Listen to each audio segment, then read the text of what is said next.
Honey, where are we? Oh, hello! We've been expecting you guys. Weird. I understand what they're saying. What about you? Yeah, me too. Let's try speaking to them. Okay. Hello? Can you understand us? Oh yes, we're currently using a cross-species transceiver, so we can actually talk to you guys now. Please come over.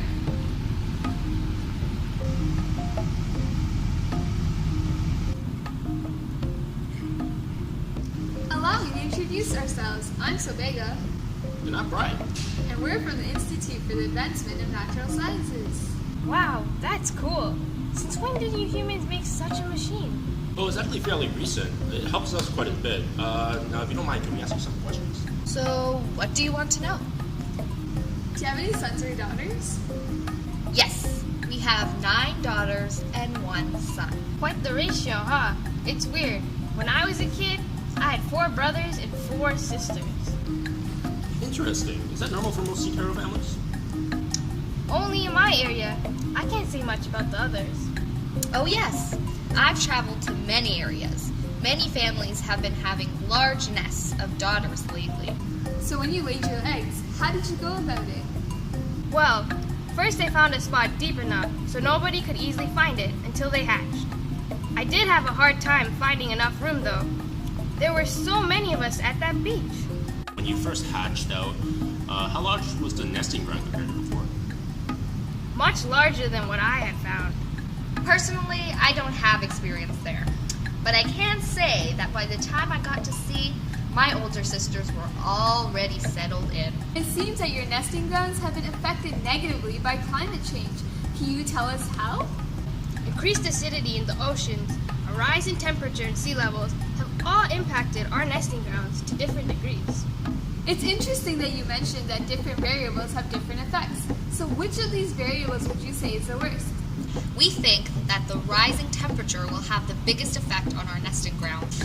Our population has suffered so much because of the climate change, but the rising sea levels have the biggest effect. So what about the lighter subjects?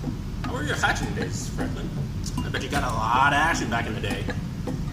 Were you a ladies' turtle? Well, since you asked, I was a pretty good shell tickler. It was so easy since there were so many females around. All I had to do was pick. Just my luck, us sea turtles have temperature-dependent sex determination. So the hotter it got, the more females there were. Back in 2015, there was a 9-to-1 ratio of females to males. Also, the less rain there was, the hotter our nests were. This meant more female hatchlings for Franklin to talk to. And if the temperatures kept increasing, there would have only been females in Turtle Land. Can't believe you find this funny, Franklin. Higher temperatures are nothing to joke about because it caused embryo mortality. Have you forgotten about little Georgie? My baby didn't even make it to the pre-emergence period of development. I'm so sorry to hear. How did that happen? You see, the survival of our eggs is connected to the temperature of the sand. And when we try to hatch our eggs, or see if our eggs will live, it depends on the temperature. The increase in temperature is definitely not helping because this can potentially cause some of our eggs to die, like Georgie. But come on, Joyce. We can't dwell on Georgie's death. What about Candace and William, or our other 8 hatchlings? What about them? The warmer temperatures made it difficult for them to enjoy their lives. They were slower and much smaller in size. They didn't even stand a chance. It seems like sea turtles like you who live near the equator were affected the worst. But we can protect you. Just listen to what we have to say. So why are sea turtles important for humans? Well, sea turtles play crucial roles in 2 separate environments. In aquatic ecosystems, they feed on seagrass, trimming them so that they do not become long and unhealthy. In addition, sea turtles are one of the few grazers of seagrass that can digest cellulose and convert the energy into protein.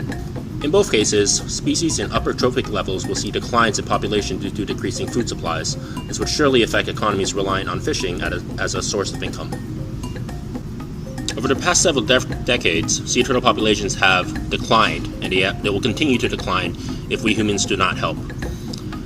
In helping them, we have to affect both the small and large-scale nesting grounds that can be protected by human intervention, including artificial lowering of temperatures by either building a tall structure that will provide shade to the nest, thereby lowering the temperatures to increase their incubation times, or by having controlled watering of nests for the same effect to lower the average temperature in the nest.